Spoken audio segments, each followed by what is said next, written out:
I was sitting in the car park picking up kids at kindy, and Lance was in the South Island buying bulls, and he told me that he was going to spend about 15,000 on this bull, and I thought, oh, that's okay.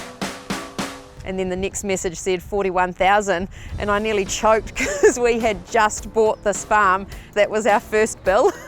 So, pretty big jump for us. You either go or otherwise you keep wondering you missed out, yeah. It's going to do wonders for our stud, so that's pretty exciting. But took a few deep breaths when I walked into the kindy. I'm Janelle. And I'm Lance. And we're farming with our family here in Strathmore.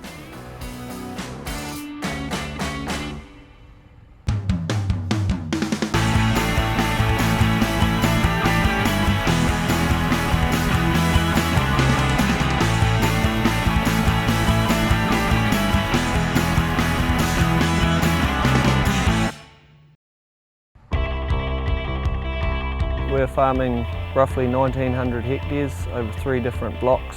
We've got about 5,600 ewes, 590 cows with a Hereford stud.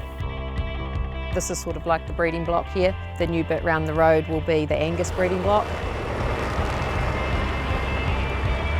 Mum and Dad's still running the home block. He does the day-to-day stuff there, as well as every day we're in contact with him, just what's happening with fertiliser, buying stock, selling stock, yeah. I'm the 4th generation of Downses to be breeding Herefords. We're just trying to do our own thing now with them. Seems to be going good. Succession's it's always tricky, and there's a lot of stuff to work through. I think Kevin and Jean have done it a really good way. We've sort of done it in little bits. So I took over the books and all of that sort of stuff, and then you started taking over some of the decision making. And we just try and keep Kevin in the things that he wants to do, like the stud bulls and the bulls, and he rings the wool people and he rings the agents and gets prices, makes sure we're not getting ripped off.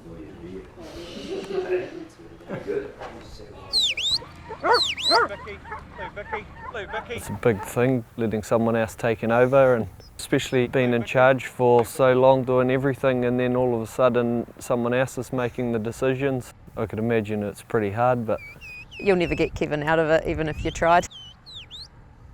Take it for granted probably a bit. If you're second guessing anything, yeah, it's only a phone call away.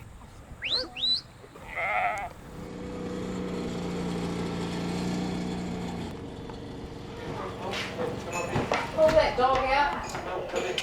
Load up. Go.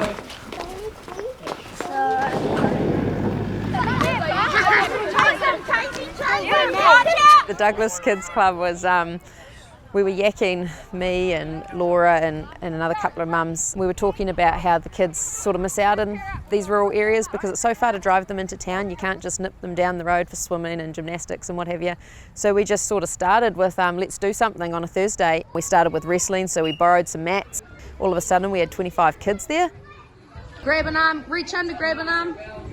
Get him, Millie. And then we had all these dads starting to turn up to help take the wrestling, and then it just grew and grew, and we decided let's do something every term. So we moved on to gymnastics. Then we hired a local Taranaki tennis player. He came out and took tennis, and this term we're doing rugby. All right, ready? Are you ready? Back to back. Put your reps on. It's good for them all to catch up, and then even the parents come along, and then afterwards the kids clown around for a while. Parents will have a beer. It's good to catch up with all the neighbours and just work out what's going on.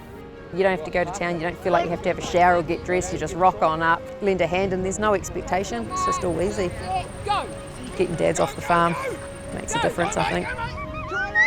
Hey, well done, good running. Right, you ready, Janelle?